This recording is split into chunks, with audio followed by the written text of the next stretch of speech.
Yeah. Good evening, everyone. So, I, CA Saket Mehta, the Vice Chairperson of Amravati branch, will be the moderator for this session. So, we are delighted to welcome you all in this webinar, which is being organized by ICI CP committee.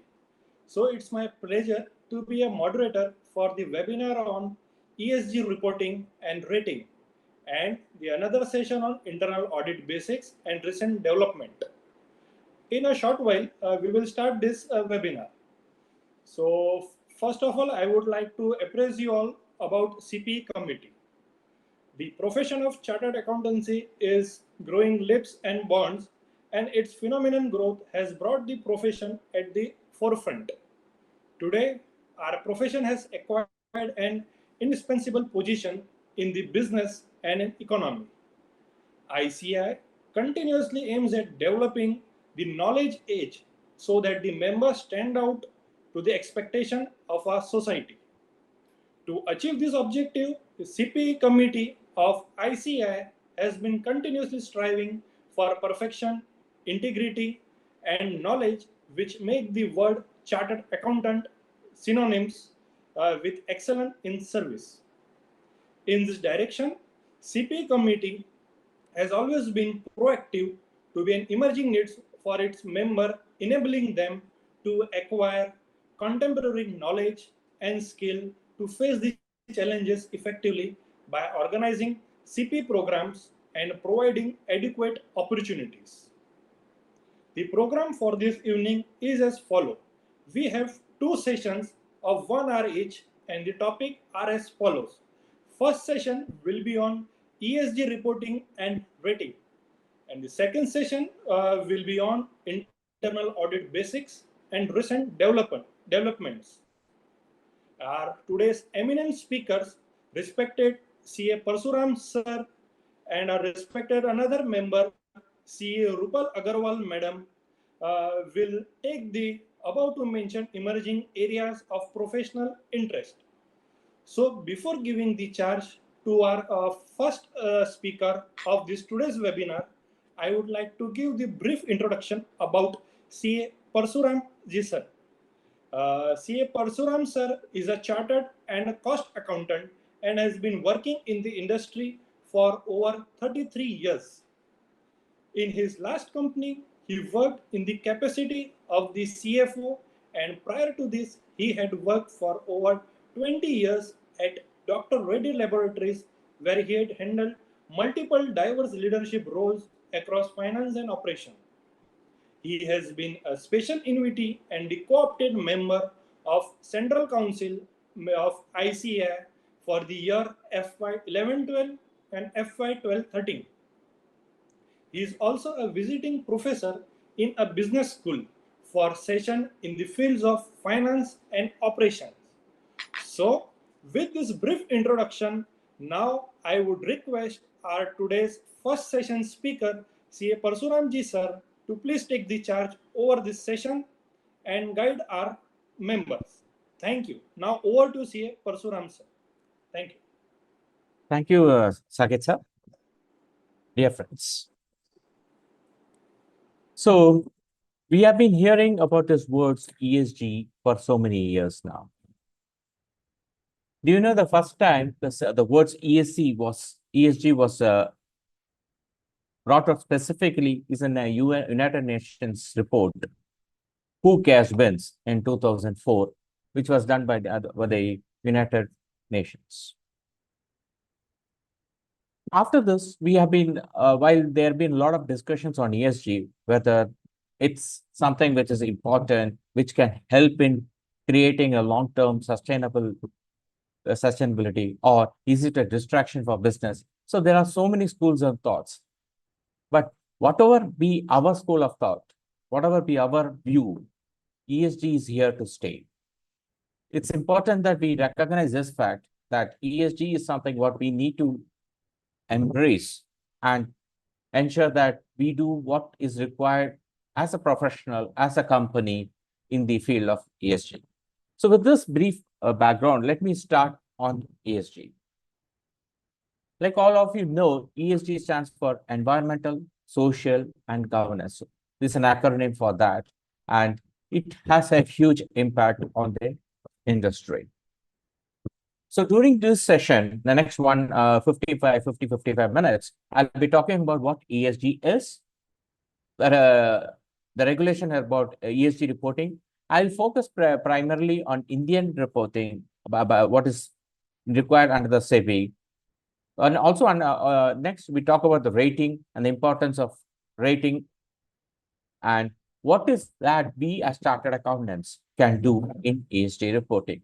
Like most of us have been thinking that ESG is something what the operations team have to do, but then there is a huge role which is envisaged for a chartered accountant in ESG reporting. So like what I said, ESG stands for environmental, social, and governance. In these standards, we talk about how the company can impact the environment, how it can impact the societies, the social society at large, what impact the company has. Because we are living in a society where whatever we do, is my presentation coming in?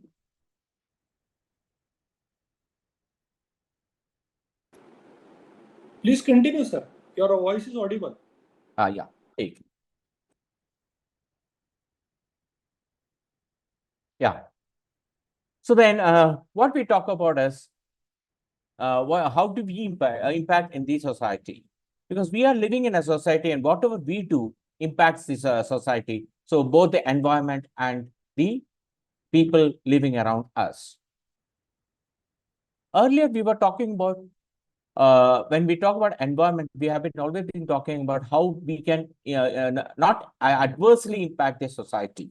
So the thought process always had been on the direction of preserving the environment. But now slowly the thought process has moved from preserving to restoration of environment. So this is something what is a big transition which is happening now, where we are trying to reverse what impact most of the organizations earlier had happened, whatever people had on the environment. So we are trying to restore back the environment. So this is how there is an evolution in the ESG concepts in the industry. Okay. As a part of so let us now look at each one of these verticals in more detail.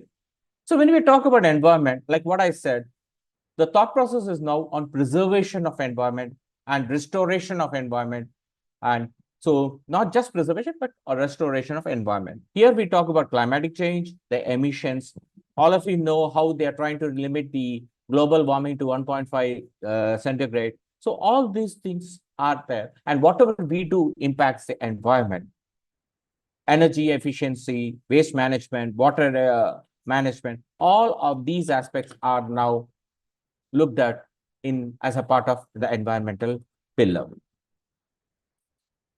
As a part of social, since we live in a society, whatever we do impacts a society, we need to look at the gender and diversity. How do we encourage equality for all the equal opportunities for people, whether it's on the gender, whether it is on the race, to be part of our organization. And it is not just a lip service. We know still it's still evolving. Same way, physically challenged. How many of the companies are taking physically challenged? How do you promote it? How do you make your company encouraging people to join your organization? So these are things what we look at as a part of the social vertical. Same way, we look at labor, human rights and labor standards. As a part of governance, which is the most critical aspect of ESG, one of the critical aspects of ESG, we talk about how the tone at the top is set, how we look at having a great processes, and good board composition, the audit committee, risk management, whistleblowing. So all these aspects are looked at in more detail as a part of ESG. So like what we say, to just bring the ESG, we talk about all the three pillars and how each organization is approaching these pillars. That is what we're going to do. And this is what we're going to report as part of ESG reporting standards. So now let us look at what are the regulations under ESG reports. While a lot of companies have been forefront of in reporting, Now, with the standards coming in, it brings in a little more standardized uniformity between various companies and ensure that there's a minimum amount of disclosures each and every company does.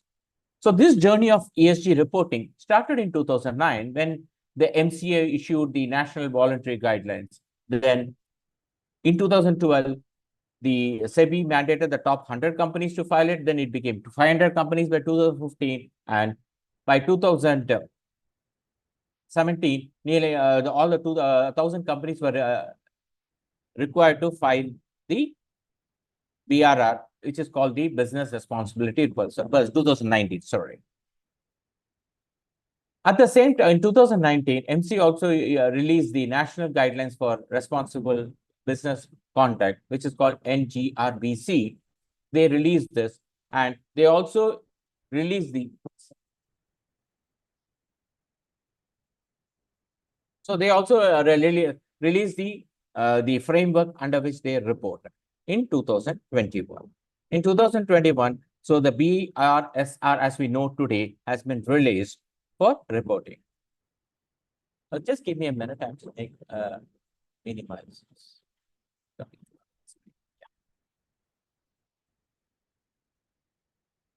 In 2023, which has been a big changes, the SEBI has brought in a huge amount of changes in the reporting aspects. Like in July, they released multiple circulars, and one of them, they brought in the framework for reporting, and also on the July 12th, they also said how they brought in the BRSR core, which talks about specific metrics and also talked about assurance by the third-party independent people and reporting along the value chain. We'll discuss about this in more detail as we go down the slides.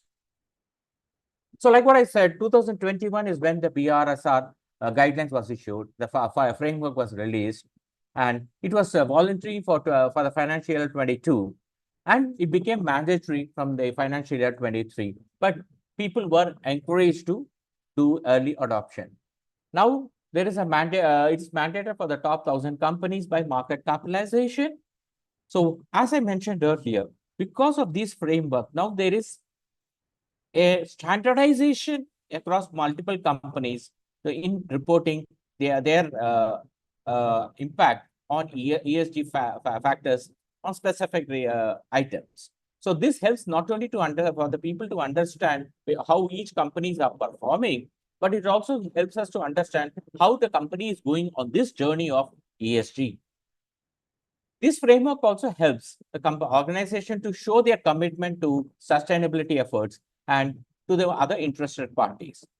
So the interested parties here are people like we talk about people who are when they want to invest, they are looking at the ESG scores. There are people in the customers and vendors who are looking at ESG scores. So we'll talk about this more and more as we go forward. So this is a glide path and how we should adopt. All the 1,000 companies are required to report on the framework. So I'll use the word framework for BRSR as of now, so that will be easier than repeating that. So on the framework, all the 1,000 companies from financial year 24. Then the BSR, the core KPIs, which was introduced in July 2023, the top 150 companies have to report it for the financial year 24, and 250 companies for 25, and it moves up to 1,000. All the 1,000 companies has to report by 27. So this is, they report and get a reasonable assessment. So they be the circulars use the word assurance and assessment. There's they're moving from the word assurance to assessment. In the current year, we are only talking about the reporting on the ESG indicators for the company.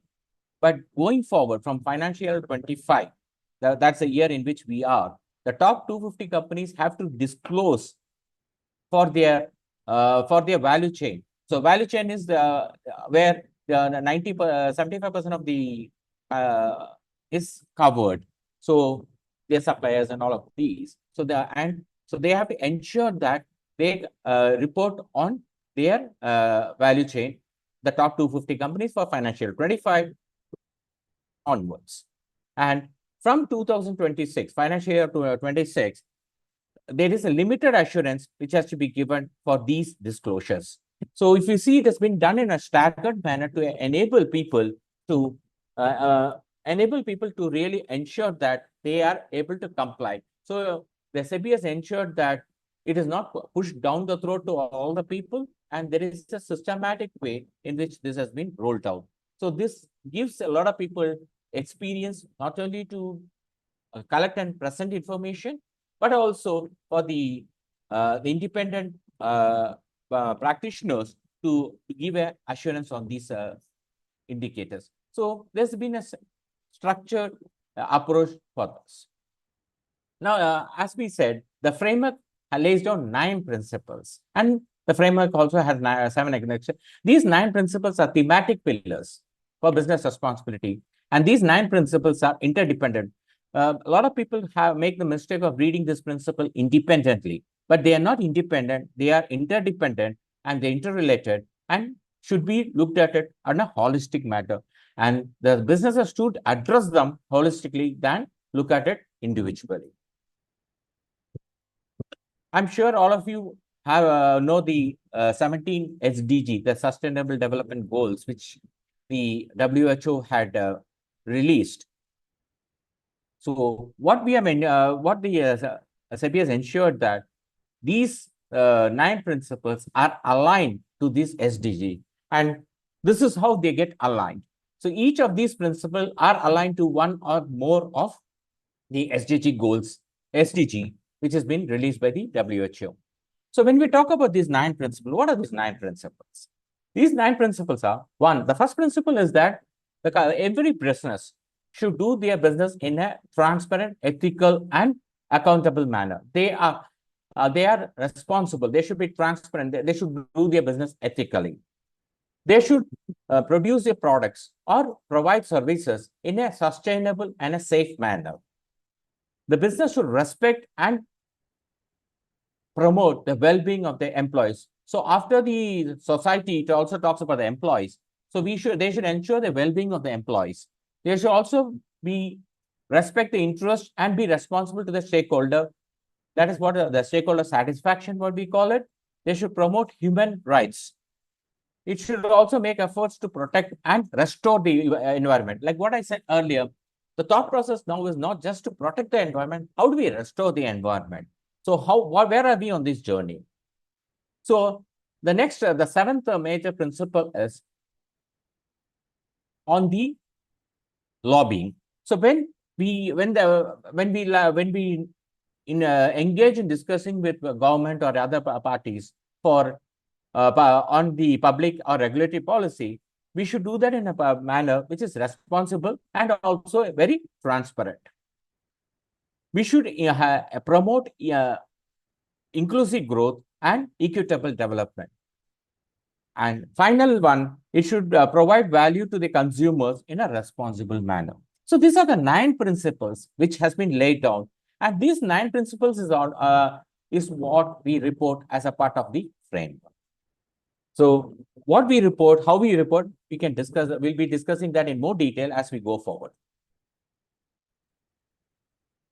Now, if you look at the format in which the reporting has to happen, there are 2 major formats. One is called the comprehensive and one is called light. Like as the name suggests, the comprehensive is the one in which the companies which are mandated have to report for their ESG performance. So it is more elaborate and has a lot of matrices in it. Light version is for the people who are not obligated. So the non-obligated companies can adopt it and report it in their light format. This is a pared down version. It's a watered down version of the comprehensive, and this helps the company which is not mandated to report to have the experience, first-hand experience of collecting information and reporting. So they are making themselves ready for the time by which they become mandated or they need to be reporting it. So they have this experience of doing it. So these are the two formats. And today we'll be talking more on the comprehensive than on the light. Also, in July 2023, SEBI released a circular in which they introduced a concept of BRSR core. What they have done is they have identified 14 parameters in this, nine parameters on this, on which they will be reporting. So they have identified 9 ESG attributes. And against these 9 attributes, the companies are supposed to give the indicators against each one of them. And if I just show you the indicators, just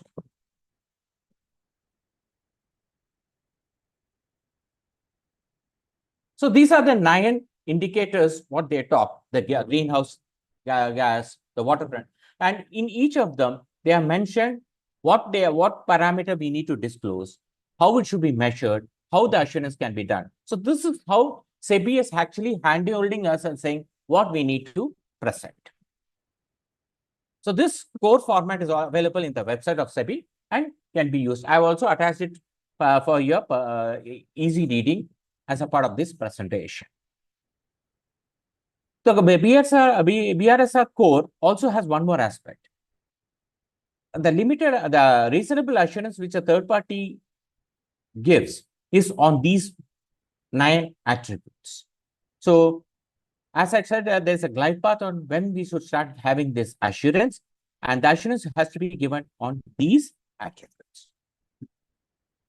So the top 150 companies are required to report on the code format from financial 24, and it increases to 1,000 by 26-27. Now let us go into the format. The format has 3 major sections: Section A, Section B, and Section C.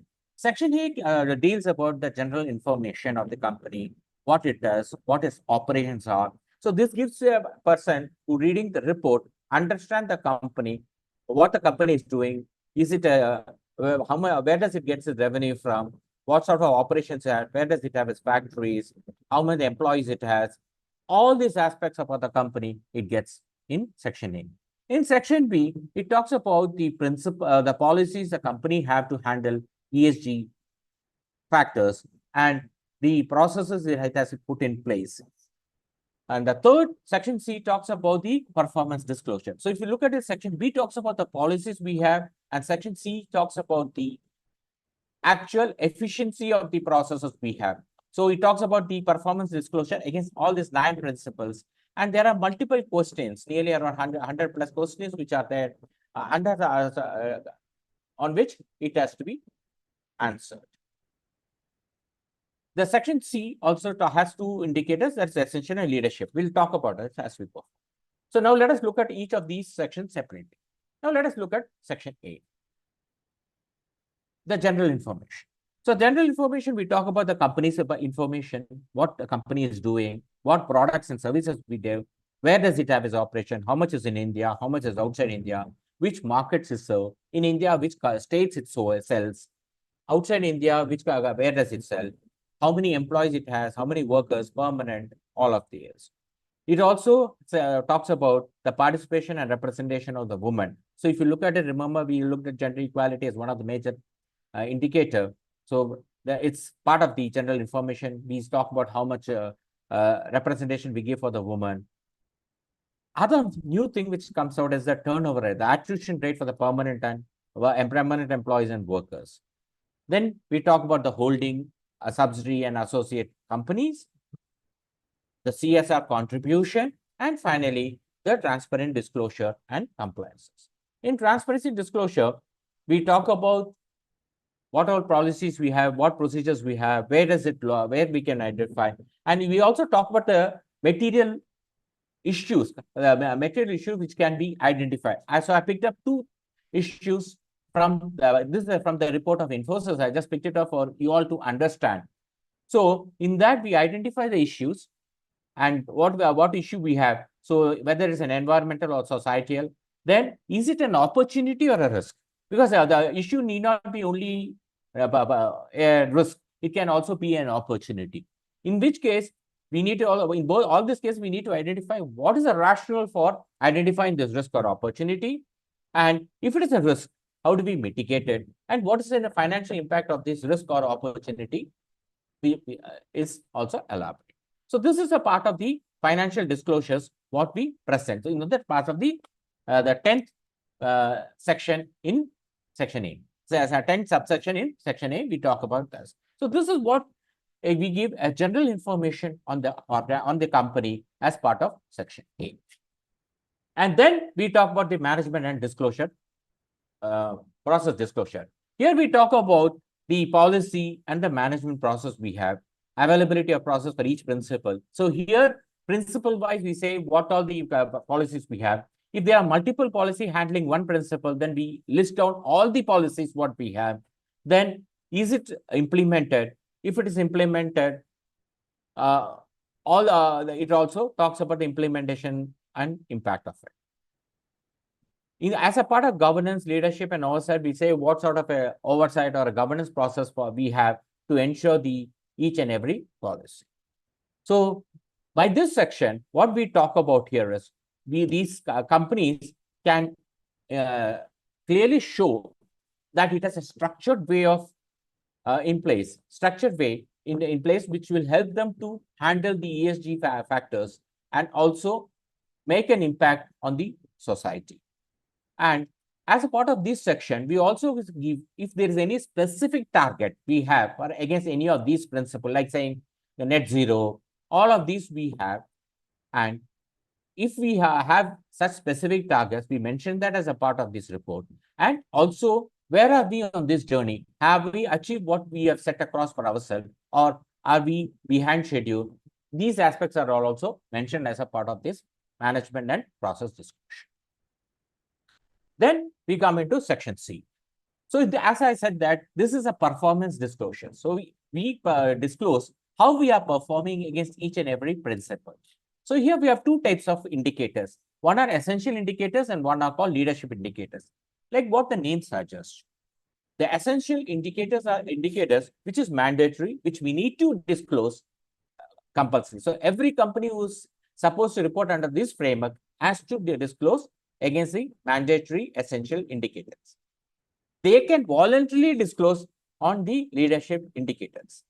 The leadership indicators are basically meant for companies which like to which are aspiring to progress to the higher level of responsibility towards the society or for the environment. So people who like to be leaders in the ESG process can tell how they are becoming a leaders. So these leadership indicators actually help in showing that. So if we look at the report, I'll just show you one of this. So this is the format which we have, which I talked about it, the general disclosure. Then we have the management and process, and this is how we show against each and every principle. Yeah, whether we have policies and all of it, we put it as a part of section B, the governance, leadership, and oversight, who pay a person who is responsible, and all of that. Then we come into principle. So if you look at this, is how for each principle there is an essential indicators and also the leadership indicators, like what I said earlier. So for principle 1, these are the essential indicators, and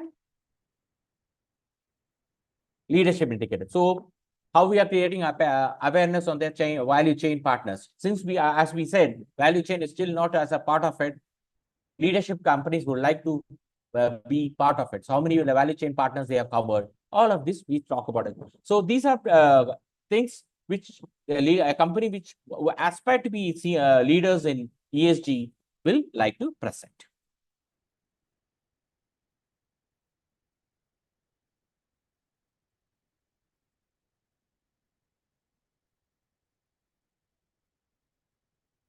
So these are the annexes which I've already mentioned. I have attached it. So if you can go through it in little more at your leisure.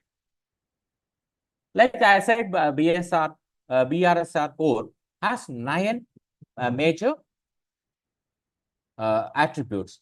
It includes the greenhouse footprint, the water footprint, the energy footprint. So how we are impacting on it, how we are embracing water circularity. Circularity is how we ensure that whatever we do, how it goes back and there's a recycle, renew, all of this happens. Enhancing employee well-being and safety, enabling gender diversity in our business. How do you enable inclusive development, the fairness in engaging with customer and supply, and openness of the business. So these are the 9 major areas, attributes in which we have to report. So the significance of BRSR core is that these are matrices which each the companies which are mandated has to present, and we need a third party people to give an assurance, reasonable assurance on the indicators which has been given. Just to give a global view. So all of you are aware that in 2021, ISSB, that is the International Sustainable Standard Board, issued 2 standards, that is IFRS S1 and IFRS S2, as a part of their ongoing way of standardizing reporting. So I'm not taking that in this session because I would like to focus more on India than on the IFRS at this point of time. Now coming to the assurance. Like I said, that there is a glide path of how the BRSR core attributes are audited, and there's a reasonable assurance which is given by the independent party. So when a company is appointing, when the board is appointing such people as an assurer, board should ensure that they have a right amount of expertise, and they are the people who can give the assurance. And also there's no conflict of interest. They are independent people, and there is no conflict of interest with the assurance provider. Specifically, they should not be providing any non-audit or non-assurance related services, including consultancy to the listed or group entities. So this is also mentioned as a part of the circular, master circular, which is issued by the SEBI in July 2023. So now that we have finished, so now I'll talk about the rating and the importance of rating. So what is the importance of rating? Before I go into the actual rating process, let me first talk about what is the importance of rating. If you look at a rating agency, there are ESG scores which is given to the company, there are multiple rating agencies which give it. If you look today, what is happening is, when an investor is wanting to invest in India, they look at the ESG scores because they would like to be associated with companies which is responsible, which is ethical, which is transparent. So these ESG scores help them to really have a benchmark of whether the company is a company on which they would like to be associated. So from the investors' perspective, a lot of people have started looking at ESG scores as a part of investment. And also now if you look at it, there are ESG specific funds for the ESG in for companies which are part of the ESG index. So people have funds which gets invested in companies who are part of the index. That is one aspect. So from the investment perspective, ESG scores are important. So as chartered accountants, we know that we would like the value of our company to be maximized. And for that, we would like our customers, our investors to look at our company and be happy to be linked with us. So that is one area where ESG scores are important. The second aspect is on the customers and vendors. If you look at it, earlier there's been a lot of due diligence which companies used to do. It used to be mostly on a financial due diligence. But now slowly, a lot of then people started including other aspects of statutory compliance, such aspects of it. Today, companies look at ESG scores, and if the company doesn't have an ESG score, then what happens is, if they don't have a good ESG score, the company may even reject parties. If they don't have a threshold limit, they don't cross the threshold ESG score, there are companies who reject something. There are companies who give a weightage for the ESG score as a part of the pricing. So if everything else equal, you may get an opportunity to be better than your competitor if you have a better ESG score. So from a business perspective, it makes more sense to have a good ESG scores. From the valuation perspective, also it makes a lot of sense to have a good ESG score. So we should look at it as ESG rating as not an exercise just to give a number, but how it can really add value, how it can be helping you to have a long, sustainable, profitable growth as a means to achieve that. So now let us look at the ESG scores. So like what I said, the ESG scores is now part of the investment decision. So the companies who are investing look at not just a financial evaluation of a company. So earlier they used to look at the value, to look at discounted cash flow method, look at the value of the company or any other method and see how much we should be paying for the company. But in addition to that, they also have now started looking at the ESG score. One belief which has come in most of the investors is if a company has a good ESG score, then it can have a better risk profile. So it becomes a lesser risk things, less riskier company. Because if you look at it, the ESG score comes from various risk aspects. So if you have a better risk ESG score, that means you are a less riskier company. And also it helps, there's a feeling that it is these companies, the strong ESG practices which the company follows, makes a company more resilient and hence can be a good profitable investment for a long-term investors. So companies, so the investors have started looking at ESG scores and let's say, okay, if this company has a good ESG score, then it can be highly profitable, or it can be a profitable investment, it can be a resilient, and it can be a less riskier investment. So the ESG practices are now linked to the risk profile of the company. So we have if you look at the umbrella of these ESG investing, then we also had earlier social investing, responsible investing for companies which used to screen companies which were not in their liking, to their liking because they are in areas which they don't like, or they look at impact investing because of the companies which can earn positive outcomes for these communities. So there are multiple things. So ESG is what we'll be talking more as a part of this session. So about this. So now how do the investors look at it? So either there are two aspects. One, if they look at some companies which they completely keep themselves off.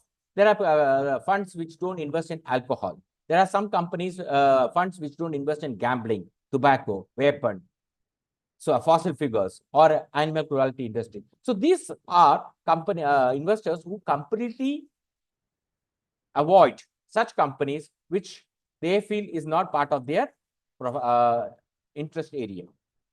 So they like to keep controversial companies out. Then there are other investors who look at ESG scores and they say, okay, if these companies have ESG scores more than this threshold, then I can invest. So this is how it is. So they explicitly look at the ESG scores of a company, and based on the threshold limit which this company has, they would like to invest on it. So they combine the ESG scores along with the traditional financial matrices. Then if you look at it as a part of ESG reporting, we give a lot of disclosures. There are investors who actively who has an active dialogue with the companies on any issues or any concerns they have as part of ESG, and they use their rights and voting voice, like voting and all of this, to make the changes in the way company approach ESG aspects. So there's an active dialogue of with the investors along with the company on the ESG issues. Then now, like what I've said, there are people who are part of the ESG who has had the company will do a investment in that. So there's a themed investing. So invest in companies which are high on ESG scores. So if you look at now, there are around 10,000 crores. There are 9 funds in India with around 10,000 crores, which under AUM, which are investing as a part, which has a themed ESG themed fund. So they look at companies and invest which are compliant with ESG parameters and focus on sustainable growth.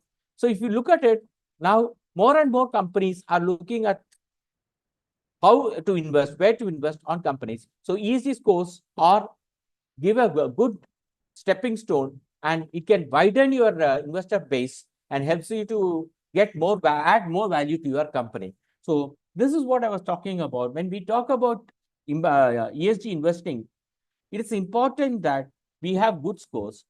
There are certain things which we may not be able to address, but then how do we maximize our ESG score to widen our investor base and get more value, add more value to our organization? So this is what something we can do as a finance professional. So if you look at it, the blue line, light blue line is the Nifty 100 ESG index over the last 4 years, and the purple line is the Nifty 50. And if you look at it, Nifty 100 ESG is slightly better than the Nifty 50 index. So this is around 40 and this is around 39. There's 1% extra returns which these companies have been given. So this is how the Nifty 100 ESG index is there. Which are companies? Financial services, IT. It's obvious that financial and IT are companies which could be potential because they don't have so much emissions. And there are other companies in automobile, healthcare, FMCG, telecommunication, which are all part of it. So now that we understood the importance of ESG ratings, how it can help you to attract more investment in your company, also help you to partner with other people. So like the suppliers and customers, because they look at ESG scorings and they give value for your ESG scores. Now let us say how this ESG score is being given. So this is what we're going to talk about in the next 5 minutes. Like what Mr. Peter Drucker had said, what get measured, get managed. So if we are not measuring something, we are not managing, we will not manage it. So this is something like what we say in our house. Anything which is behind the curtains, if a person is not reviewing it, you can see the dust accumulating in that. So anything which is getting reviewed, which is getting measured, will always get managed. Because that is why we also talk about management incentives, how is critical for driving business performance. So what gets measured tells how the behavior of the organization is going to be, and how it goes in that journey. So there is a circular which was issued in July 2023. That's on July 12th of 2003. How rating agencies have to be there. So as per this, what SEBI has asked, that is, any person who's giving rating in India has to be registered with the SEBI.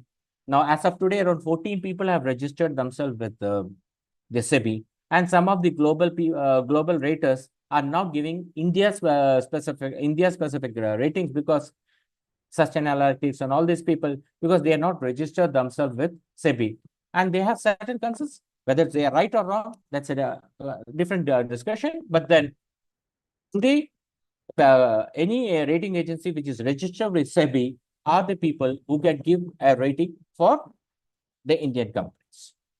And that is what we need to report. How does it happen? So each of these companies look at various factors under their environmental, social, and governance. In environmental, like what I said, they may look at carbon, water, waste, all of these, or in social, employee rights, labor. So they have their own parameters, their own factors which they have. Based on this, based on the proprietary algorithm, what is the weightage they give for each or every aspect of it? Based on that, they assign ESG score. So each and every rating agency has their own proprietary factors which they would like to do, the algorithm, and based on this, they give their score. And the way they give the score also differs. Some of them give from the rating 0 to 100. Other give from the rating A to F. So each of them have their own thing. I have given, in our subsequent slides, I have talked about how some of these top raters around the globe, how they scale us, which is the best, which is the worst. So this is what the basic. from they filter, they run the three different verticals through their filter, and based on this, they arrive the ESG score. These are the global rating agencies: DJSI, Sustain Analytics, which is Morningstar, MSCI, CDP. So these are the top 4 in the world. Other raters like Bloomberg, Reflective, ISS, ESG. So there are other companies in. So we talk about it. India space specific rating agencies separate. So what do these rating agencies do? They take the company data. They take the company news. Using all this information, they may or may not engage with the customer, with the company directly. Using these two information, and in case they engage, they engage. If they don't, they use this data, use their methodology, and give a rating. Why did I use the word they may or may not? Because there are two types of raters. One are called the active raters, and one are called the passive raters. The active raters like Dow Jones or CDP, they give you an offer. They give you ask for the data from you. You have to upload these data into their website or send it across. They have multiple ways of getting this information from you. So they engage actively with you, and based on the information they have, they validate it and then give the scores. There are people who are passive raters. That means they don't interact with you for information. What they do is they will use all the publicly available information. The reason they go with publicly available information, these are the information which is available for the general public. So they say that what is there in the public domain is what they will rely on. Based on this, they will use the proprietary methodology and algorithms. Based on that, they will give a rating. Even in this, there are two types of people. There are people who, after giving the rating, they may give you a window for you to give you some additional information or additional link, which will they validate and may revise their ratings. Because there could be a possibility that they may not have seen some of these data, or there is a better way of giving a rating. So these companies, what they do is, they will give you an opportunity to interact with them only to provide additional information, which is available in public domain. They won't rely on your in-house data. They would look at data which is available in public domain, and based on this, they will again assign a score.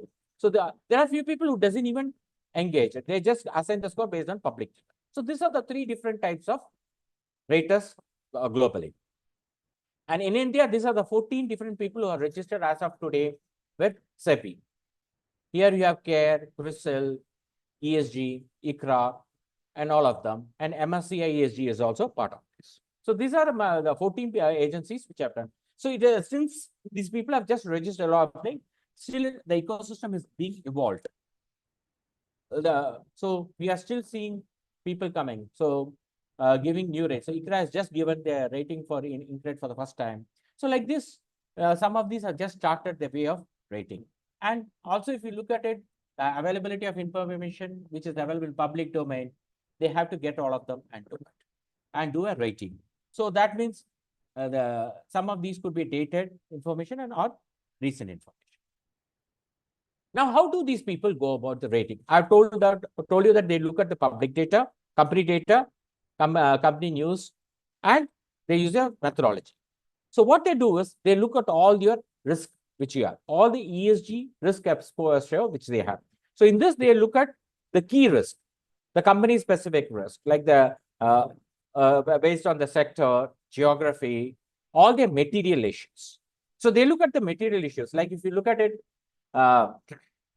MSCI has a pool of nearly 160 sub-industries, and they have a laundry list of all the material risk for each and every industry.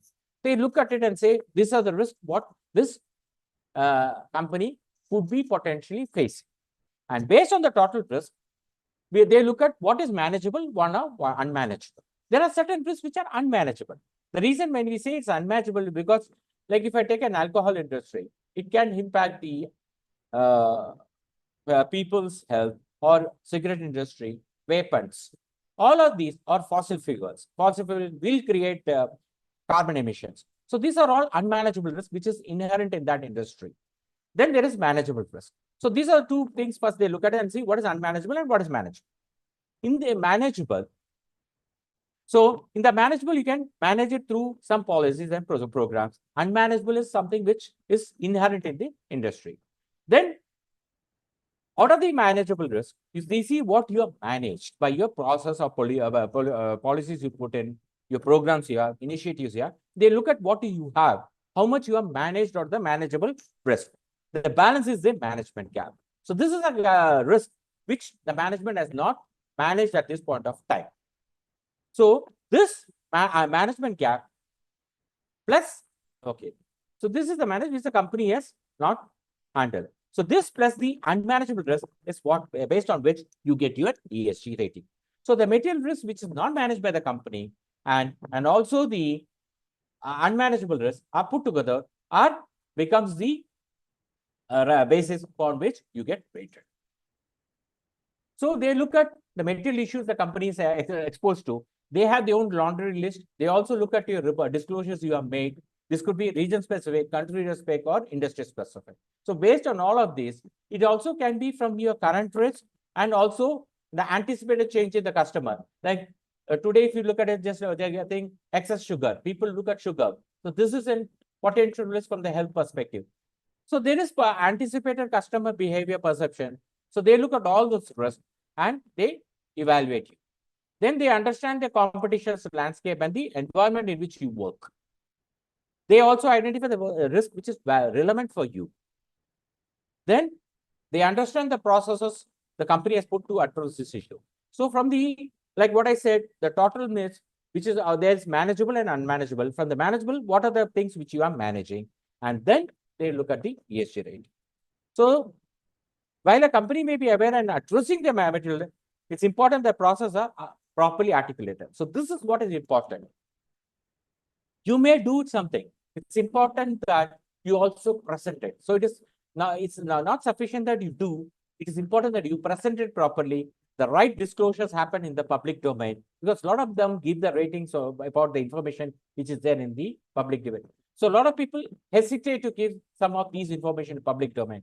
It's important that you articulate what you have done. You bring it out clearly in the public domain so that these disclosures can be used for giving you the proper rating. So as a chartered accountant, you need to understand what the raters are looking at, how the investors are looking at, understand what information needs to be in public domain and ensure that these are available to the world. Now, from Indian context, in the same circle which I was talking in July 12, which I mentioned in the bottom, they have looked at 6 different ratings. The ESG rating, like what is given globally, they also have talked about a transition or a Parivartan score. What does it Parivartan score? The SEBI feels that the score as of today is not sufficient. They should also look at the velocity and the investments, what we are doing. How fast are we moving to the net zero goal or improving the ESG risk management? So they also want us to look at, give a rating for the transition, the journey you are doing to because this will be indicated like what today plus what your transition is your future rating. So they are trying to give you a picture of what could be your potential ratings be in future. So this is what the SEBI is talking about it. This is very forward looking at it, but still it's evolving. The ecosystem is still coming in. So they are looking at current ESG rating, but they're also looking at the efforts you have put in, your journey you're going, and try to give a number for it. And they also look at a combined score.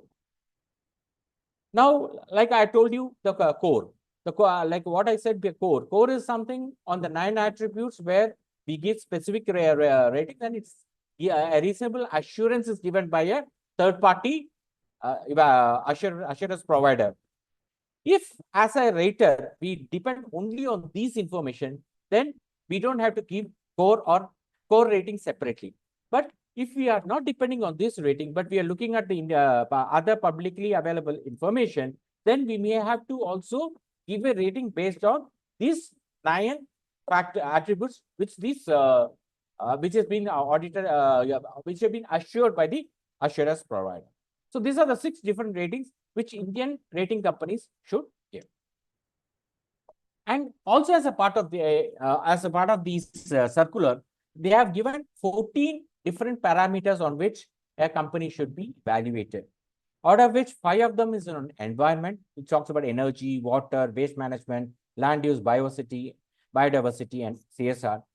There are 4 of them on the social, which is inclusive development, or how we create a job in smaller towns, how much we are involving MSME, diversity, 2 aspects on diversity, on gender, job creation for differently abled, then 5 parameters on compliance, on governance, which includes compliance, governance, related party, and all of that. So these are the 14 parameters on which the Indian rating agencies will give their ESG scores. So this is not completely different from what we have been talking till now, but then this becomes a key aspect on which your rating in India will be handled. This is how an Indian company, this is CRISIL, which I have talked about, where gives a rating. They give you a sector-specific score and a company rating. So they give 40% for sector and 60% thing in the environment. In social, 25% for the sector and 75% for the company score. And in governance, it's because it's only for governance is always company specific and not sector specific. The 100% of your company score comes in. So based on this, the weightage of 40% for the sector and 60% for the company, you get the environmental score, E score. 25-75, you get the S score, and 100% you get the G score for each and every company. And based on this, 35% weightage is given for the E, 25% for S, and 40% of G. And this is how they work out the ESG score. So this is their method rating assessment framework, which they have for their company. This work result which gives it. Now, if I look at this is what I talk of the Indian company, CRISIL, what gives a rating. Now, if you look at MSCI, which is a global one, they give these weightage parameters based on, let's say, 3 verticals. They have 10 themes on which, out of the 10 themes, they have identified 33 issues on different pillars like climate change. These are the 33 issues which they have identified, key issues. And based on these 33, I think, they give the rating. This is their methodology of which they give the rating. So they look at how much is for environment and they calculate the ESG. And this is how they rate people. Lagarde as CCC and leader as AAA. So the MSCI use artificial intelligence and alternate data sources to calculate the ESG score. Because as I told you earlier, they are a passive raters. These are the various rating scales for different companies, ICRA, CRISIL. So some of them give from 0 to 100. And if you look at sustainability, 100 is worse, bad, and 0 is the best. So negligible. So this is the best and this is the worst. So this is how the rating scale for various companies are there. I just gave you a sample of Hindustan Labor's ratings by MSCI, S&P Global, and Sustainalytics, where they given them as a moderate and leaders. Where are they leaders? In which factors they are laggards? In which factors they are leaders? And all of these they give, and how their rating is progressing year over year. So if you look at it, this is how the rating agency give the rates, and they also give help you to get a picture of the company. Now to the final section of this presentation. What are we to do with on the ESG report? Like what I talked about earlier. We should understand 2 major things. One, the investors are looking at ESG scores for investing in India. So we have a huge role in that to ensure that they get the right picture. Second, our customers and vendors look at these scores before they partner with us. And we as a chartered accountants, we thrive on data. We thrive on understanding regulations. So we have multiple hats to wear in this journey. We can be a data analyst in the sense that we can help in analyzing data and ensuring the right data reaches the people. Get involved in the ESG reporting. You know the important. Play a role in the ESG investing, stakeholder engagement, compliance and risk management, and also people who are not working in the corporate but who are in the practicing, you can be an assurance provider. So as a chartered accountant, you can help in building up this momentum for the right ESG reporting. like data analyzing, collecting data. You can help in collecting the data. You can put in processes so that the right data is presented. Because finally, we are responsible for the annual reports and the other reports which go along with it, and we play a huge role on that. So as a chartered accountant, how do we ensure that we get the right data and ensure the managements are, you can help in collecting, validating the data, help in rating agency, coordinating with the rating so that the right information is picked by the agents. You give internally such assurance so that management that what data has been provided is good, because your rating depends on that. You can also do impact analysis internally. Same way, when we talk about external reporting, we can create a framework, help in identifying risk, because as a leader, we are the best people to identify risk in a business, help in identifying risk, and also help in building in transparency in reporting. Like as I already talked about our role in investing, in stakeholder management, you can align the corporate governance principle. So what you can do is you can ensure that we have the right things, right governance structure in place. Also, tell people what is expected out of it.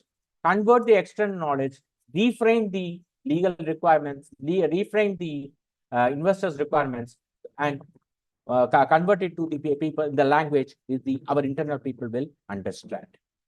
You can help in compliance and risk management. You can foresee for future outcomes. You can able to identify risk and give it, and also facilitate ESG compliance. So these are things what you can do being in a corporate. But outside the corporate, what you can also do is you can be as the assurance provider. You know, SSAE 3000 has been released by the SAE Institute. SRSB has issued it. You can be an assurance engagement on sustainable information.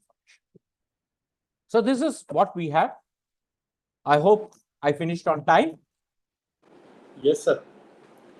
Yes. Sir. So thank you very much, sir, for having an excellent session on this topic of ESG reporting and rating. Sir, and now I would like to, sir, ask some few questions that have arrived on the portal. So, sure, sir. Shall I proceed, sir? Yeah, sir? go ahead. Yeah, sure. The first question asked by one of our members is that what are some of the most important notable global trends in ESG reporting that business should be aware of? So one is like governance is something which is more important. Like all the three, if you look at it, the 14 parameters in India, that is what is critical. From the trends perspective, we are looking at the board, the related party transactions, the transparency, our compliance to labor standards. These are things which is becoming more and more. If you look at it, the activism which has come in from the shareholders or from the investors or everybody is on the governance, mainly on the governance, the board composition, related party transactions, and on the compliance aspect. So this is one aspect which is becoming more and more, because they expect us to be good in our environmental management and preservation and restoration. Our governance is something which can make or break a company. And I think that's most important, which is becoming more and more critical from reporting perspective.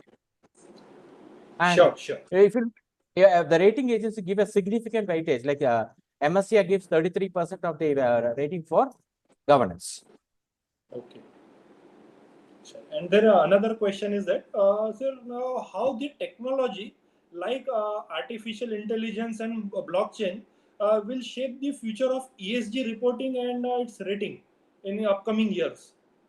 So, like what I talked about in MSCI, they every rating agencies now look at crawlers and they look at artificial intelligence to get data and validate data. So, the first data collection from various sources is always done by artificial intelligence and machine learning. So, they use these things to get data from reporting. So, what we should also do, like, so from two aspects, like one you said from the rating and one from the company. From the company perspective, also, we should now start looking at what information are we putting in public domain? How is this information going to be impacting our rating? So this is something what we should be able to correlate. So a lot of information we put in. And is it sufficient that we look at these data Or should we look at something more to be put in public domain? What sort of information being in public domain will help our rating? This is something what we should look at it. So from artificial intelligence, what we put in domain and external domain is critical. And because that is what gets evaluated. So we should, as a chartered accountant, look at these data being in public domain. Sure. Sure. Okay, sir. Now the questions are over. Thank you very much. Yes. Thank you for giving me an opportunity. Thank you so much. Yes, thanks. So now we are moving towards the last part of this first session of today's webinar, that is vote of thanks. So I feel privileged to present the vote of thanks for this first session. So on behalf of all the participant and the organizing team, I would like to extend my heartfelt gratitude to our today's first speaker, CA Parsuram ji sir, for delivering such an insightful and engaging session on ESG reporting and rating. I hope this session has added tremendous value by highlighting the importance of transparent ESG reporting and its role in enhancing a company's credibility. So we are truly appreciate the way you address the various queries from the audience and making this session informative and wonderful. So once again, thank you very much, CA Parsuram sir, for your valuable time and contribution. And we look forward for more enriching session from you in future. So thank you very much. Thank you very much. Yes. Thanks. And now we are moving towards the second session of our today's webinar, that is on internal audit basics and its recent development, which will be taken by the CA Rupal Agarwal madam. So before moving ahead, first of all, I feel proud to inform you all that for today's webinar, more than 200 participants are currently taking benefit from this webinar. So I like to thank our today's CP committee of ICA for organizing such a wonderful session and informative session for our members. So now I am moving towards the second part of this session of CA Rupal Agarwal madam. So before giving her charge, I would like to give the brief introduction about her. CA Rupal Agarwal madam is a qualified chartered accountant and she is also qualified as a company secretary. Her strengths are in the field of internal audit, forensic audit, and corporate compliances. And she had showcases a comprehensive understanding of Ind AS and corporate law. She is also quite passionate about teaching and is quite well versed to share her insights on the topic like role of artificial intelligence in auditing, risk management, and risk mitigation. So, with this brief introduction about CA Rupal Agarwal madam, I would like to welcome her and give the charge to her and request him to please proceed for further proceeding of this webinar. Now over to CA Rupal Agarwal madam. Thank you, sir, for such a warm introduction. My pleasure. Hello, everyone. So, as sir has already introduced me, I'll not move forward to introducing myself. Okay. So this is my first presentation as a CA. I'm quite nervous today. As sir has already mentioned, more than 200 participants are there. So I hope you all are not bored and I can have an informative session and I can dive into the topic right away, right? So I'll just quickly share my screen. Yes, ma'am.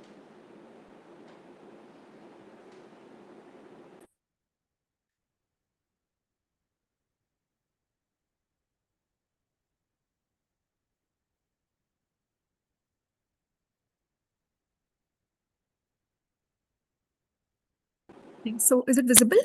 Yes, ma'am, it is visible. You may please proceed. Okay, thank you. So, I think everybody is well versed with internal audit, right? Everybody must have done internal audit somewhere or the other at some point or the other, right? So today I'm not going to delve deep into the topic. I'm just going to cover what is internal audit and what is the applicability of internal audit, what are the importances of internal audit and some of the recent developments.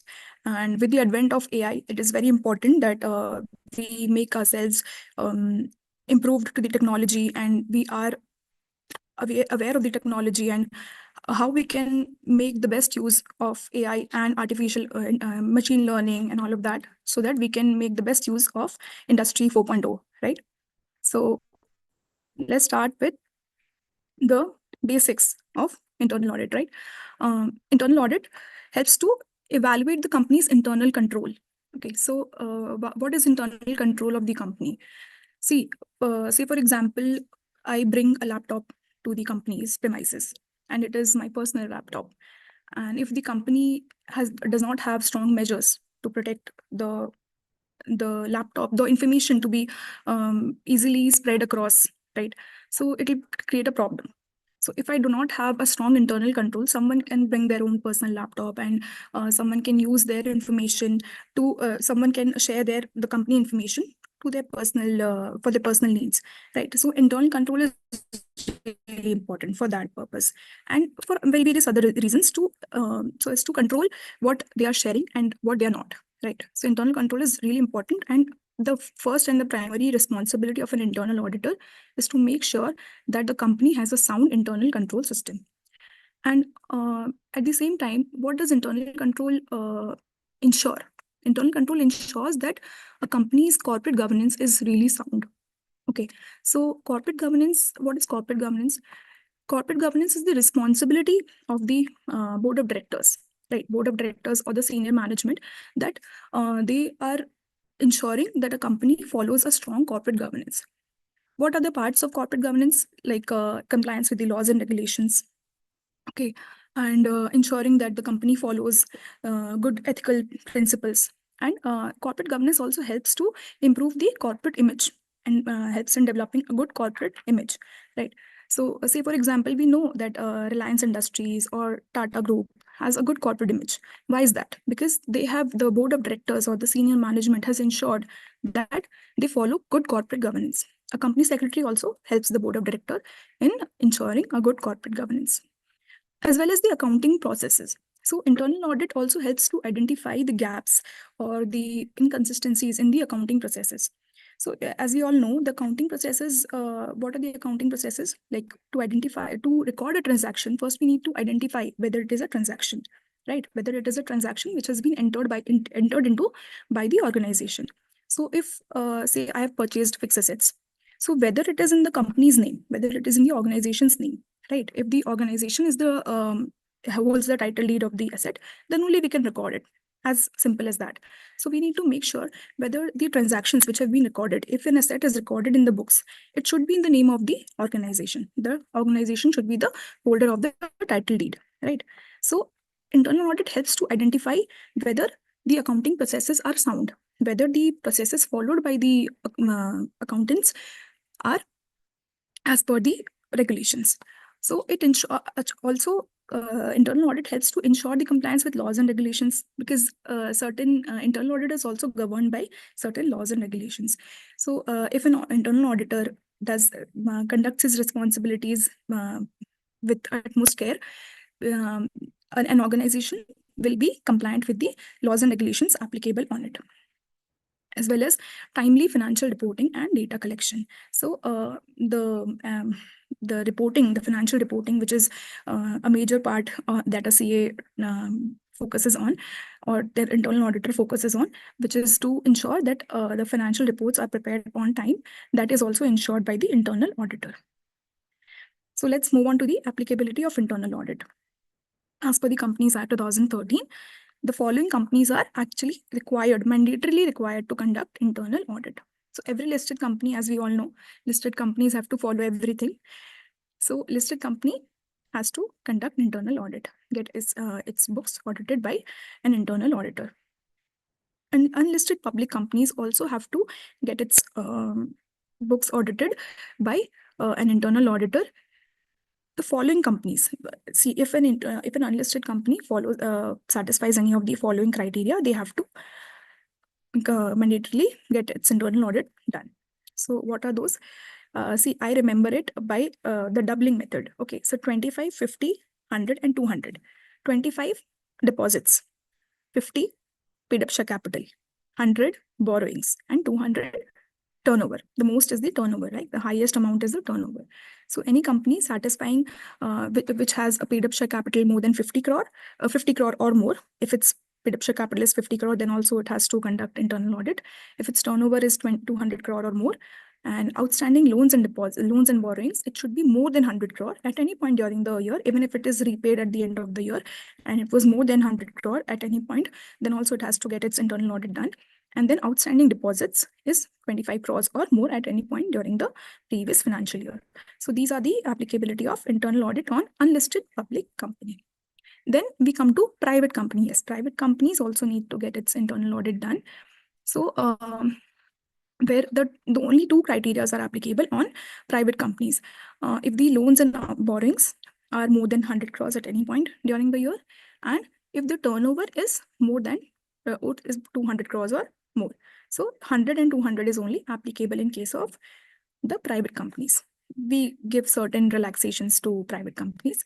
That's why only these two criteria are applicable on private companies. So you can see so many companies, like a lot of companies get covered under these criteria. So for auditors, for CAs, and for practicing chartered accountants, it is very important to leverage these guidelines and these applicabilities to internal audit, so that we can have more clients and we can audit more and we can develop a good audit environment.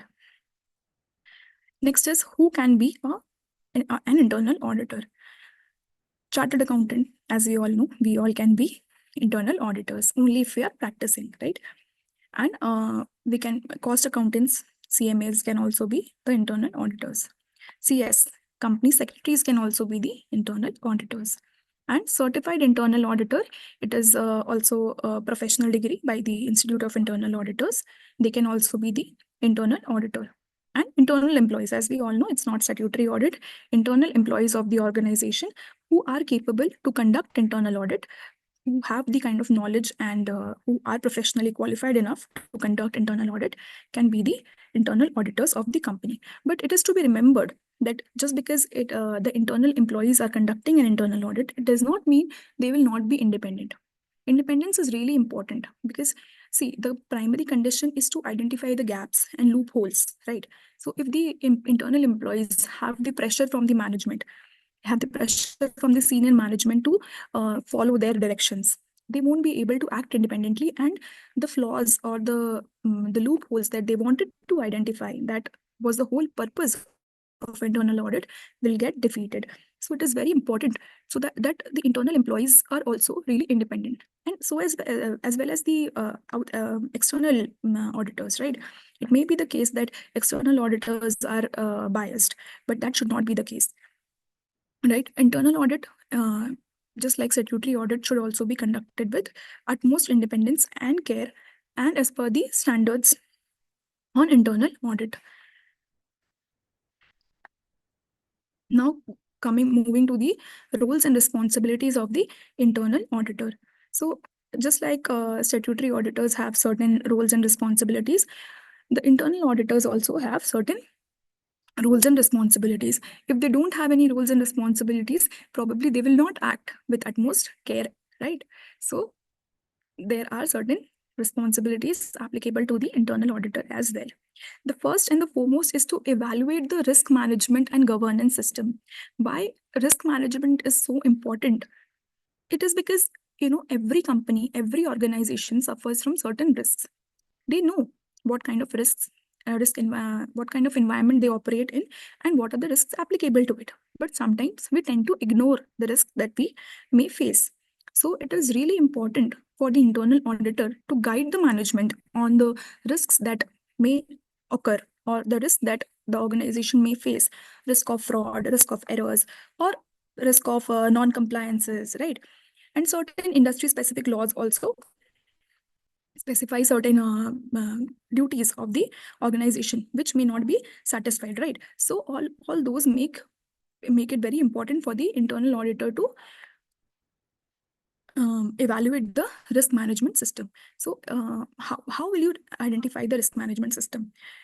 To evaluate the risk management system, it is really important to identify the industry in which the company is operating. See if it is in an alcohol industry. So there are certain licenses required to be obtained by the organization. So whether the organization is actually obtained the licenses and then they are operating, that is very important. If the organization has not obtained the licenses and they are still operating, it may create huge penalties and fines on the organization. Right. So that is really important. And then the governance system. If the board of directors are themselves not keen to improve their operational efficiency and to create a good corporate image, it won't be possible for the internal auditor to do the same, right? So to evaluate the governance system is of utmost importance. Then comes the reporting of risk management and control deficiencies. Of course, if the auditor has identified certain gaps, they are not going to keep it to themselves, right? They are to report it to the management, whatever control deficiencies they have identified. Say, for example, the employees are entering the premises without punching their cards, right? So the time involved in the project won't be recorded, or the laborers are entering the premises, or there is duplicacy of attendance. Those can happen, right? Proxy can happen. So those things should not happen, right? So the auditor's responsibility is to issue report of risk management and to identify the control deficiencies and report it to the management so as to improve the control environment. Thereafter, they have to provide recommendations to improve the performance of organization. So obviously the primary duty of doing all of this, primary reason for doing all of this is to improve the performance of the organization, right? So they have to, this is also an important role of internal auditor to provide recommendations in order to improve the performance of the organization. Whatever gaps they have identified, they also need to suggest some solutions to cater to those problems, right?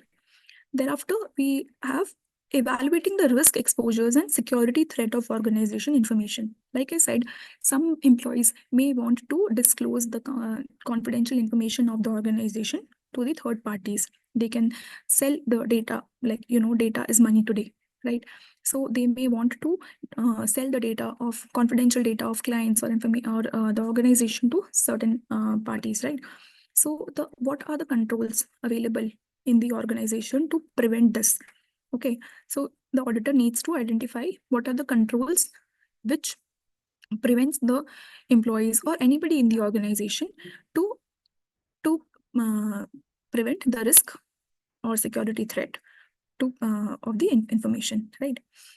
Thereafter, we have to evaluate the programs relevant to the regulatory compliance. So there are certain laws and regulations applicable on every company. Certain industry-specific laws are also applicable, right? Say, for example, company always has to always has to comply with Companies Act, as well as if it is a listed company, it also has to satisfy the comply with the listing regulations and other regulations by SEBI, right?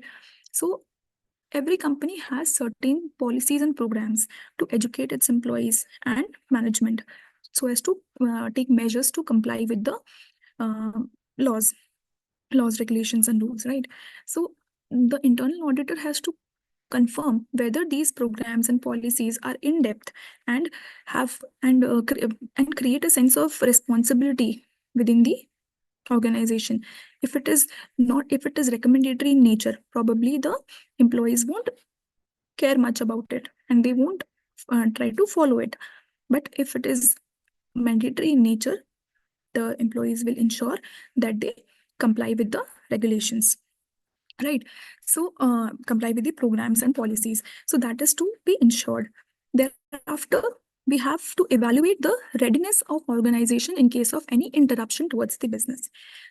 Whatever care we take, whatever efforts we try to take to ensure that there is no non-compliances or no fines, penalties, or litigations on the company, still some gaps may be there, which will create a kind of negative impact on the organization's image or may lead to certain investigations on the company, right? So the internal auditor needs to evaluate whether the company is ready to acknowledge these kind of situations and whether they are ready to cater to these problems. Okay.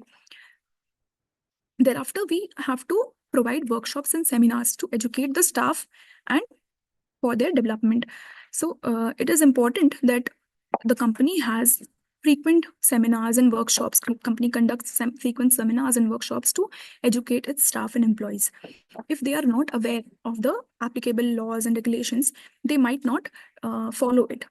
Right. So it is very important that the management make sure that they continuously educate the staff. Then the last is the auditor plays a major role in maintenance of organizations' anti-fraud programs. So every organization has certain anti-fraud programs. They know, the organization, the senior management knows that frauds by the company and on the company are very much possible. So they try to prepare certain policies and certain programs to prevent these kinds of frauds. The role of internal auditor is pivotal in this fraud, in the maintenance of these fraud programs, anti-fraud programs. Internal auditor helps the management to identify the gaps in the system and tries to educate the management where what are the loopholes that are there and what are the places where fraud can occur, so as to make the management more aware of its responsibilities and accordingly prepare the anti-fraud programs. Now, moving on to the importance of internal audit. We have discussed much about internal audit already. So we know how much importance internal audit has, right? So as we have discussed in the previous slides, internal auditor helps the management with almost everything, right? So if the internal audit is conducted in a proper manner, right? So it will always help in improving the efficiency of the management.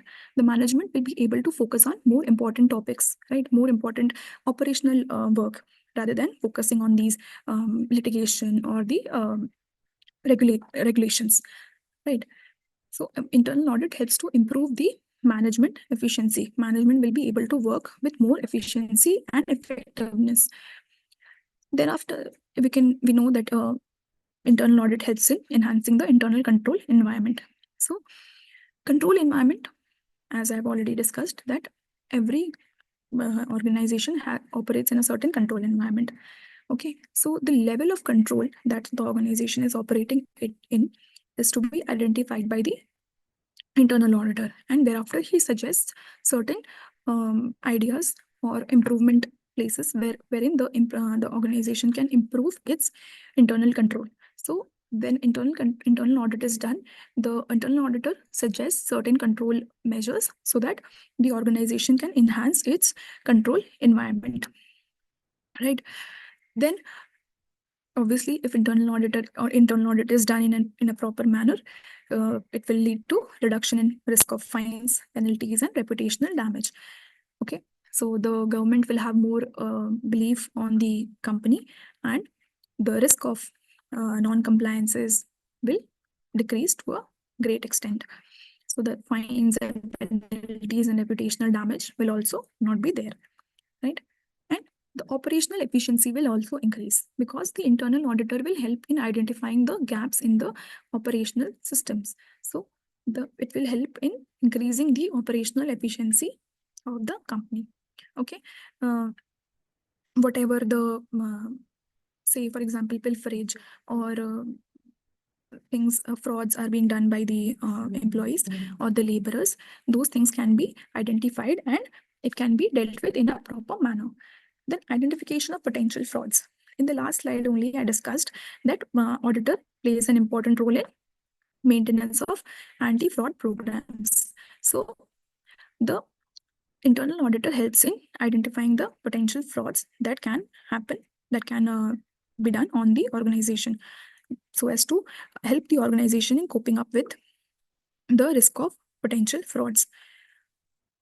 If the internal auditor, if the internal audit is done, then compliance with laws and regulations will also happen because the internal auditor will help to identify what laws and regulations are applicable on the company and whether proper measures are being taken to comply with the laws and regulations applicable on it. independent and objective view of the organization's operations. So internal audit helps to have an independent and objective view of the organization's operations. Like I said, internal auditor should be independent and should act in an objective manner, right? So how internal audit helps to improve the organization's operations in an efficient manner is that the auditor acts in the most independent and objective manner in identifying the gaps and the loopholes in the system so as to improve the organizational efficiency. Then it ensures the business policies align with the organization's goals. Say, for example, the organization's goal is to be more sustainable in the future. So internal auditor has to check whether the organization is taking proper measures to be sustainable in the future. If it is consuming less carbon than it is emitting, then it can be sustainable in the future. Okay, so that is also important. Then ensuring the accuracy and reliability of financial reporting.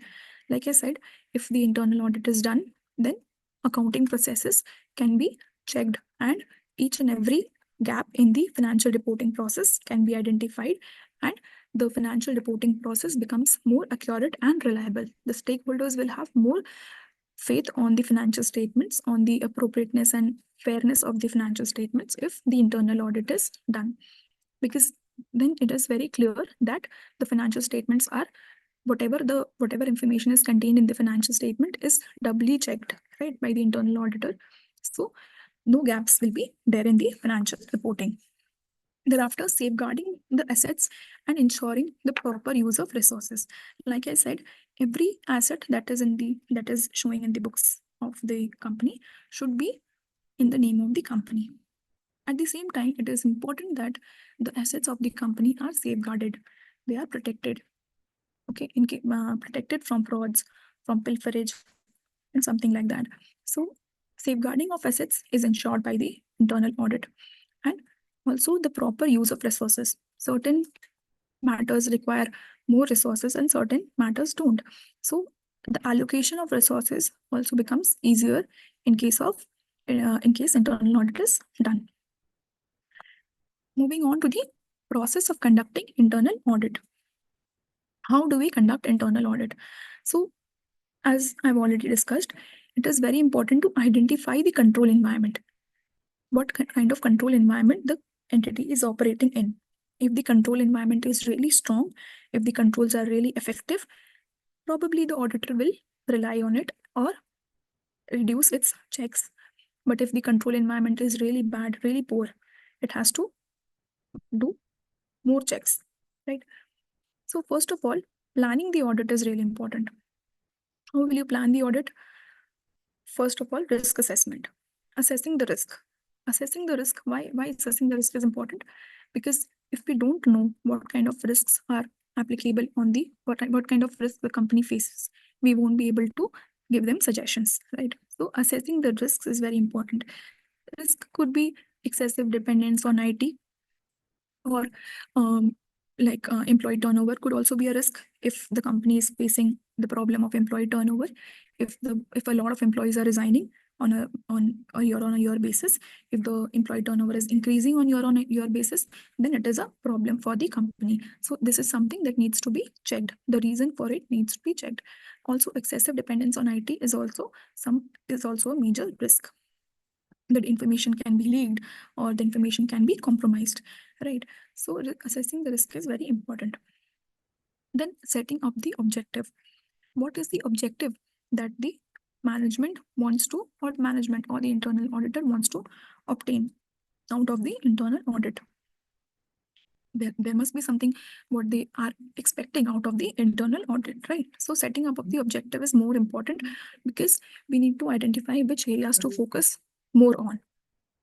Then defining the scope. Scope is to be defined, what areas to be checked, what not to be checked. Certain areas which probably will be checked by the statutory auditor or is checked on a regular basis or is not of a material nature, those things will not be checked and those things will be out of the scope of the internal audit. So those things need to be defined. so that the responsibility of the auditor is clearly defined. Then the last point is to allocate the resources. Whatever resources the internal auditor has are to be allocated in a rational manner. The certain factors, certain activities which need more efforts, which needs more time or more care from the internal auditor, are to be allocated more resources and more time, and should be done in a more efficient manner, right? So resources are to be allocated in that basis. Then the preliminary engagement. In the preliminary engagement, stakeholders meetings are done. The management sits with the internal auditors and discusses what are the outcomes that they want to achieve from the internal audit, what are the areas they feel are more prone to risk, and discuss what are their observations on the company's operations. Then documentation is to be gathered by the internal auditor. So the policies and the documents of the company, like incorporation documents and others, are to be gathered by the internal auditor to have an understanding of the organization. Then understanding the control environment. So thereafter, when the auditor has accumulated all the information of the company, the auditor has to make sure that it understands the environment in which the company operates. What is the control environment? What is the dependence on the IT? And what are the risks that the organization faces? So this is very important to understand, because the entire internal audit depends on this. If the control environment is strong, the chances of misstatements or risks reduce to a great extent. Then the fieldwork and testing comes.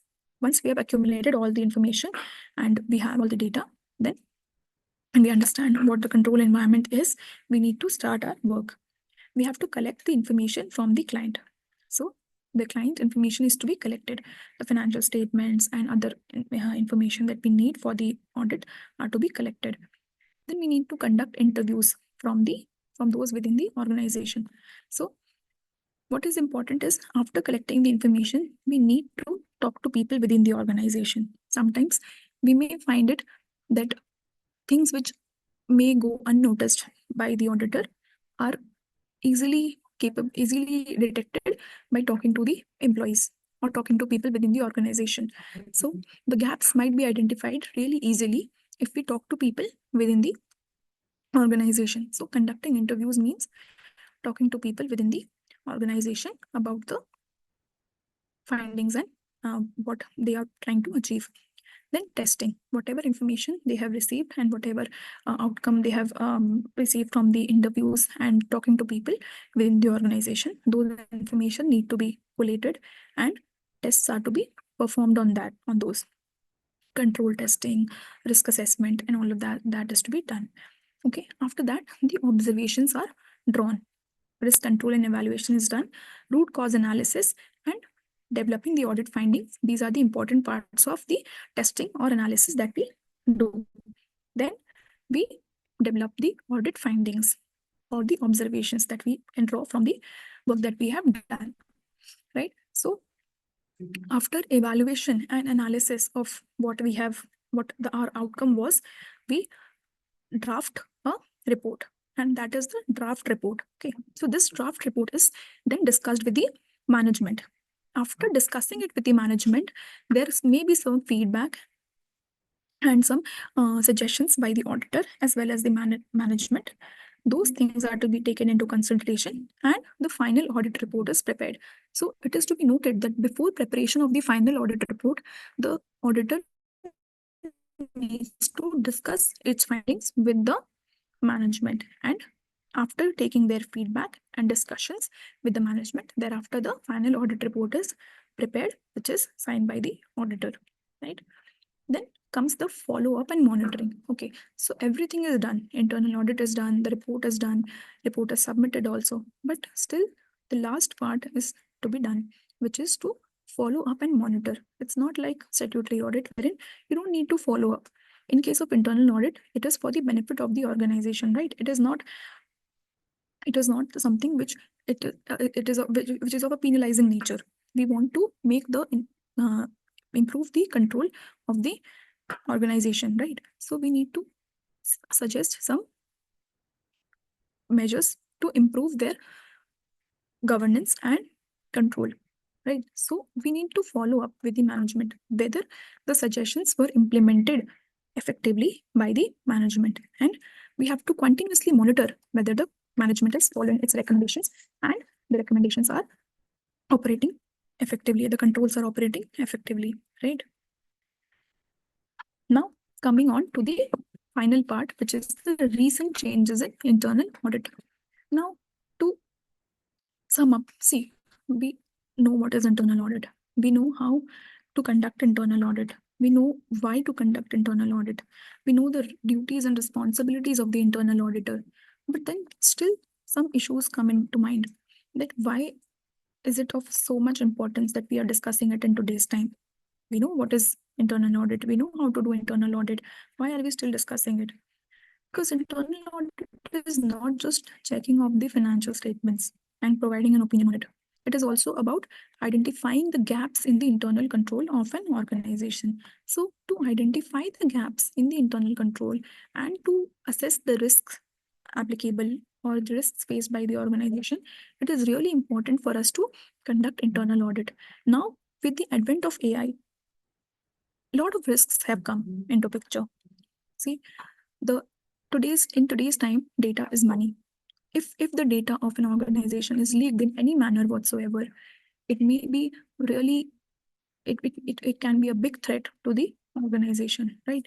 So we need to make sure that whatever the data of the organization is protected with proper measures.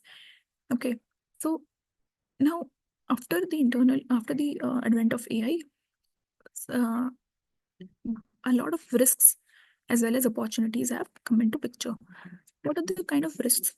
The risks of duplicacy. The risks of duplicacy involve the information of the organization to be duplicated.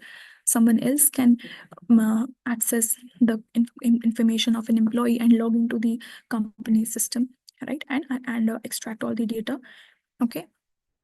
So those risks are still there, right? So a company faces all these risks with the advent of AI, because we have the younger generation has been so tech savvy that they know all these measures to hack or to extract the data in confidential information of an organization.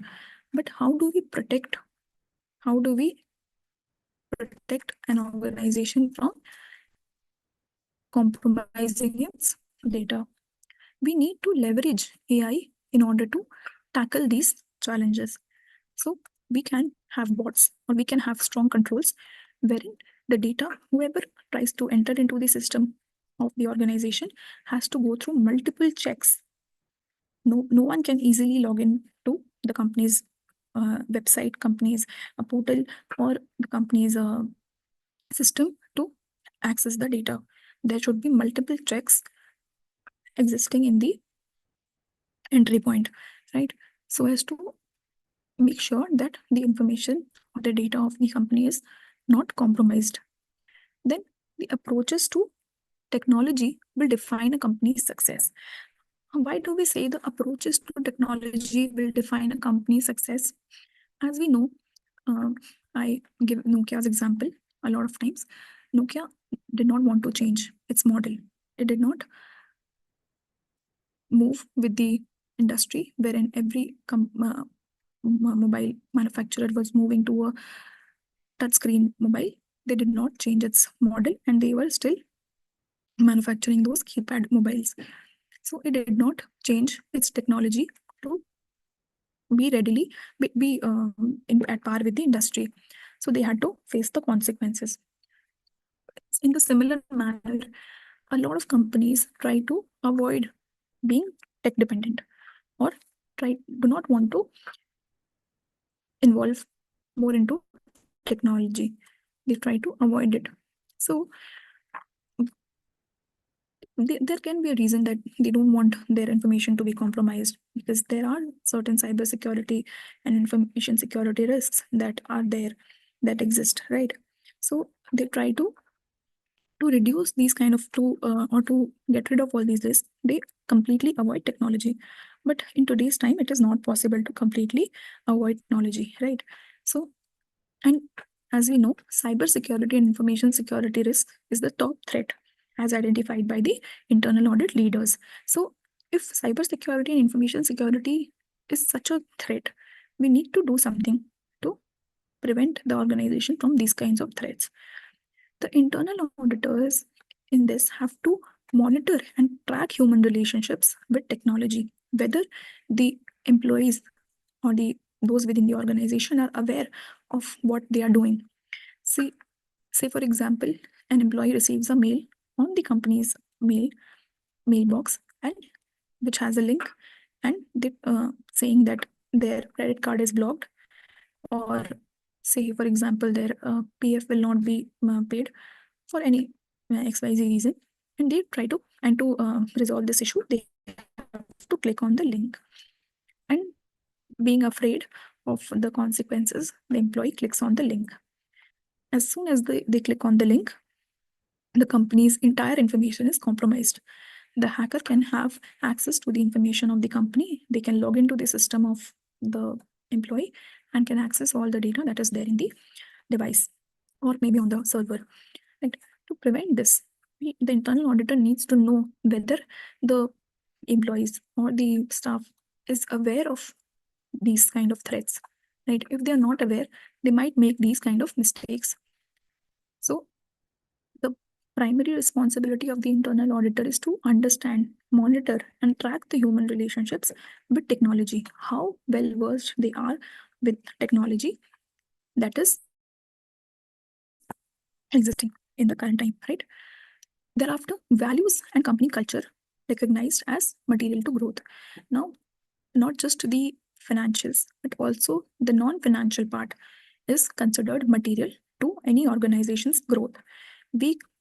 As we know, that certain organizations which may not be doing well financially are still considered investable and are still considered investable from the considered good from the point of view of investment, right? So why is that? Values play a very important role in that. If my values align with the company's values, I will try to invest in that company, right?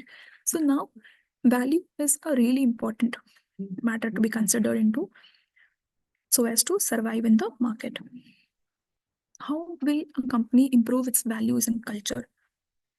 Okay, so if the organization has certain values and it follows those values consistently and creates a certain policy to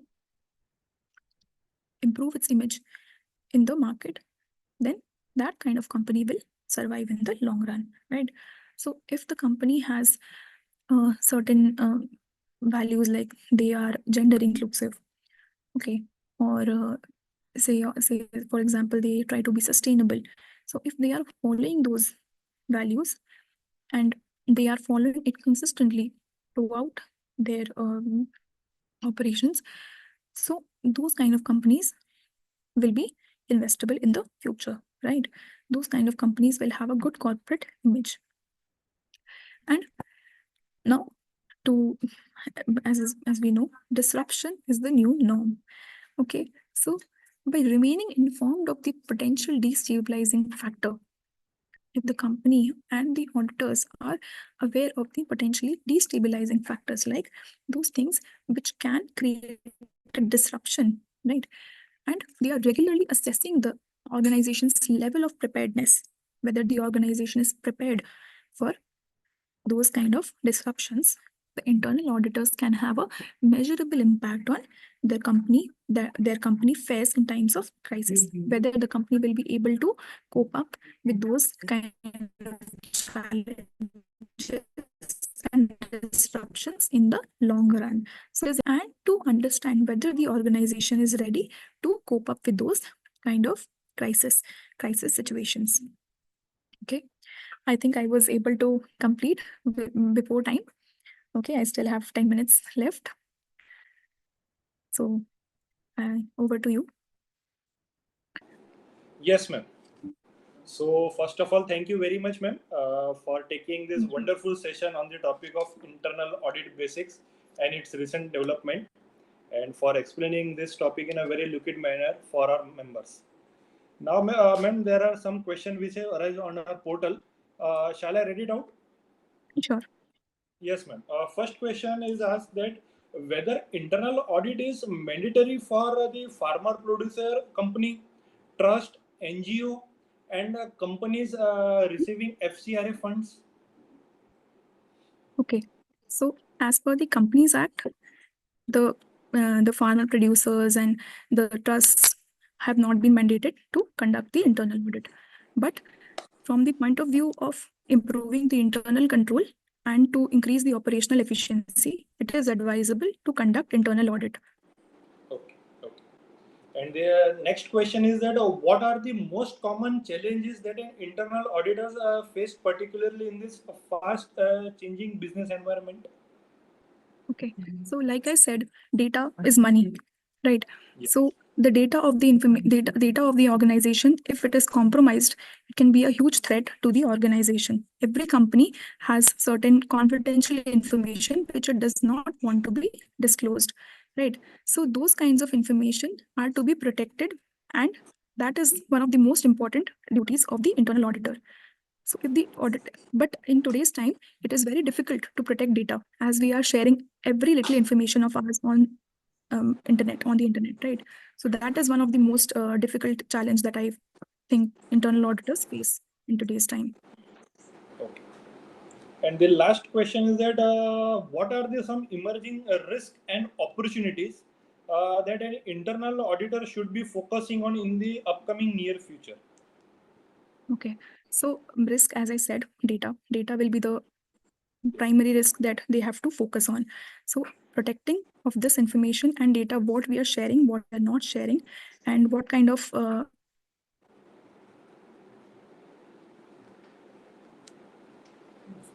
am I audible? Yes, yes, you are audible. Please continue. Yeah, the screen was breaking actually. Yeah, so what kind of information is being shared and what is not being shared, and how we are trying to protect the information, and what kind of threats that organization will face in the long run is to be taken care of in the recent times. And the opportunity is to leverage this. Whatever data is available in the market is to be made good use of, right? So every company, every organization has shared some data. That data, if can be used, which is in public domain, can be used for a good use to the organization, need to be taken care of. Okay. Sure, sure. Thank you very much, ma'am, for giving the answer to our queries of our member. So now we are inching towards the last part of our today's webinar. So that is our vote of thanks. So now I am feel proud to present the vote of thanks on behalf of our members for our today's webinar. So first of all, on behalf of CP Committee of ICA and all the participants, I would like to extend my sincere gratitude to our today's second session speaker, CA Rupal Agarwal Madam, for delivering such a comprehensive and insightful session on the basics of internal audit and its recent development. Your presentation skillfully highlighted the key aspects of internal audit, including its evolving role in today's business environment, and provided us the valuable knowledge on how internal audit practices are adapting to new challenges and technologies. So I would also like to take a moment to thank the CP Committee of ICA for organizing this wonderful webinar, which has given us the opportunity to learn from such an expert speakers. So the effort made by the CP committee to bring us all together for this enriching experience are truly appreciated.